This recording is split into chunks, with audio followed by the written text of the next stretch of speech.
Sorry about falling behind. It was my son's second birthday this weekend, and it was all hands on deck, so mea minima culpa. Let's get to it. This is day 8, so these were questions from Thursday, February 24th. It was a simpler time. Question 1. In The Wasteland, what superlative does T.S. Eliot famously use to describe the month of April? Even if you've never read The Wasteland, and it feels like it should have been covered in about, 9th or 10th grade English, if you can get to what a superlative is, then you've probably got a good guess for this one. April isn't only the cruelest character on Parks and Recreation, April is also the cruelest month. T.S. Eliot is far from an unproblematic fave. He only became more religious and more right-wing and more anti-Semitic as he got older, but Thomas Stearns Eliot, born in St. Louis, grew up in England, was unquestionably a titan of 20th century literature. The Wasteland, the love song of J. Alfred Prufrock, Cats for God's sake, influenced a significant number of people who have followed since. As much as you could separate the art from the artist, that's about as much as you can appreciate T.S. Eliot. Question 2. Luciano Pavarotti was not considered the king of a certain fruit-flavored drink brand, although it's a homophone, but rather of what particular operatic feat of strength for tenors,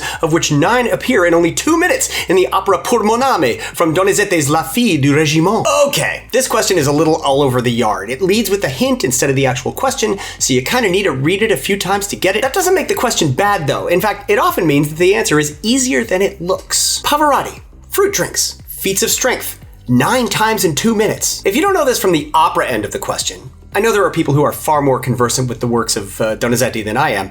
I don't think I've ever heard of Donizetti before this question, but I figured, how many brands of orange drink could there be? There's Tang, Orange Julius, Sunny Delight, Sunny D, is that a thing? Charitos? Is that an opera term? Anyway, even after I hit on High C and locked that in as my answer, there was still some doubt. I mean, I grew up in Canada with High C in stores, but that was a regional thing. Or was it something that worked at least across North America? I guess it was prevalent enough. Question 3. In American parlance, the simple cocktail known as a Boilermaker contains 2 ingredients, whiskey and what other? It's a yuckioid! Seriously, there's no other hints. So either you're enough of a cocktailian to know that a Boilermaker is a whiskey and beer, or you went to a certain university in Indiana, or you didn't. With a 70% get rate on this, I guess it was knowable.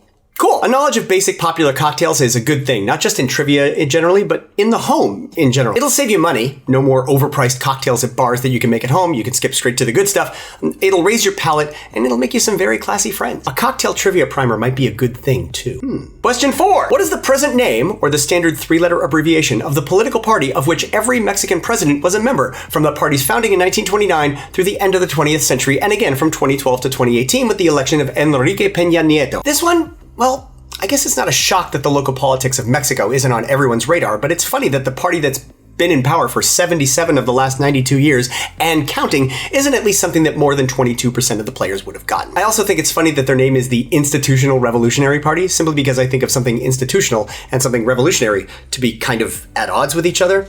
I'm fully aware it's more complicated than this. I'm just trying to find a way to keep this answer in my head for future quizzes. It should and will almost certainly come up again. This question has been brought to you by Public Radio International, PRI. Question 5. Quote, be seated. Now, I want you to remember that no bastard ever won a war by dying for his country. He won it by making the other poor dumb bastard die for his country. End quote. So begins the famous opening monologue from what 1970 biopic. Even if you've never seen Patton, the speech George C. Scott gives in that film has been parodied by everyone from The Simpsons to The Muppets, and it itself was a callback to Citizen Kane, and it should be in your mental image bank. It'll come up again. And that speech is kind of great. The film won the Best Picture Oscar, and George C. Scott won Best Actor, and then became the first Oscar winner to refuse the award on principle, 2 years before Marlon Brando and Sacheen Littlefeather. It was the time. Protest was cool. And finally, question 6. The 1981 song Talkin' Baseball by Terry Cashman includes in its refrain Willie, Mickey, and the Duke, referring to 3 players who starred as center fielders for the 3 New York City-based teams of the 1950s. The former 2 are Willie Mays and Mickey Mantle. What was the last name of the third? Okay, we don't have time for my rant about people who claim sports trivia is somehow beneath them and claim that sports ball isn't somehow as relevant as other things. But while sports, even Major League American sports, are never going to not come up in American trivia, as long as that's a thing, it's important to know the greatest players in each game as best you can. Duke Snider was a rookie for the Brooklyn Dodgers in 1947, the same year as his teammate and friend Jackie Robinson. They played in the minors in Montreal together and came up at the same time. You might know the story of Jackie Robinson's rookie year. There were a lot of people who really didn't want black people playing Major League Baseball. It took a mental and emotional toll on Jackie. He needed friends in that dugout. And in players like Duke Snider and Pee Wee Reese and Carl Furillo and Gil Hodges, he had friends in the locker room, which, well, don't we all need that from time to time, no matter how hard the thing we're trying to accomplish is? I haven't seen the movie 42, but it sounds like a pretty good flick. And hey, Chadwick Boseman. Okay, that's it for the questions, but I want to end with a very short poem about April being something other than the cruelest month. We've had a lot of cruel months this last stretch, and I just wanted to share this. April is a Dog's Dream by Marilyn Singer. April is a dog's dream. The soft grass is growing, the sweet breeze is blowing, the air all full of singing feels just right. So no excuses now, we're going to the park to chase and charge and chew, and I will make you see what spring is all about. Thanks.